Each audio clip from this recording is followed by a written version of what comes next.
ஒரு pickup drug இருக்கிறத பார்க்க முடியுது. ஸோ இது வந்து வின்ஃபாஸ்ட்னுடைய பிராண்டு தான். அதில் வந்து வைல்டு அப்படின்னு சொல்லி அவங்க அந்த வின்ஃபாஸ்ட்னுடைய ஒரு பிக்கப் ட்ரக்னுடைய ஒரு கான்செப்ட் காரை இங்கே நமக்கு ஷோகேஸ் பண்ணியிருக்காங்க. ஸோ இது கான்செப்ட் கார் தான். ஸோ டோர்ஸ் எப்படி பாப்அப் ஆகி ஓப்பன் ஆகுது அப்படிங்கிறத பாருங்கள். இந்த கான்செப்ட் காருமே கூட உங்களுக்கு வந்து லெஃப்ட் ஹேண்ட் டிரைவ் அந்த டிரைவ் சிஸ்டமில் தான் வந்து உங்களுக்கு கொடுத்துருக்காங்க. ஸோ ஒரு 5 சீட்டரில் ஒரு பிக்கப் ட்ரக்னுடைய அந்த ஒரு டிசைன் லாங்குவேஜில் இருக்கக்கூடிய ஒரு கான்செப்ட் காராக உங்களுக்கு வந்து கொடுத்துருக்காங்க.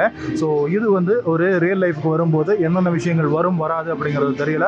பட் இந்த கான்செப்ட் காரில் உங்களுக்கு வந்து இந்த ஃப்ரேம்லெஸ் டோர்ஸ் எல்லாம் கொடுத்துருக்காங்க. பிக்கப் ட்ரக்கில் ஃப்ரேம்லெஸ் டோர்ஸ் அப்படிங்கிறது கண்டிப்பாக ஒரு வித்தியாசமான ஒரு விஷயம் அப்படின்னு தான் சொல்லணும். பிக்கப் ட்ரக் அப்படிங்கிறது ஒரு அழகுக்காக வாங்கக்கூடிய ஒரு வெஹிக்கிள் இல்லை, ஒரு யூட்டிலிட்டிக்காக வாங்கக்கூடிய ஒரு வெஹிக்கிள். உங்களுக்கு வந்து உட்காந்து போகிற ஸ்பேஸும் வேணும், லோட் எடுத்துகிட்டு போகிற ஸ்பேஸும் வேணும் அப்படிங்கிற ஒரு பர்பஸ்க்காக வாங்கக்கூடிய வெஹிக்கிளில் இந்த மாதிரி ஒரு ஃப்ரேம்லெஸ் டோர்ஸ் எல்லாம் யார் எதிர்பார்ப்பாங்க அப்படிங்கிறது தெரியல.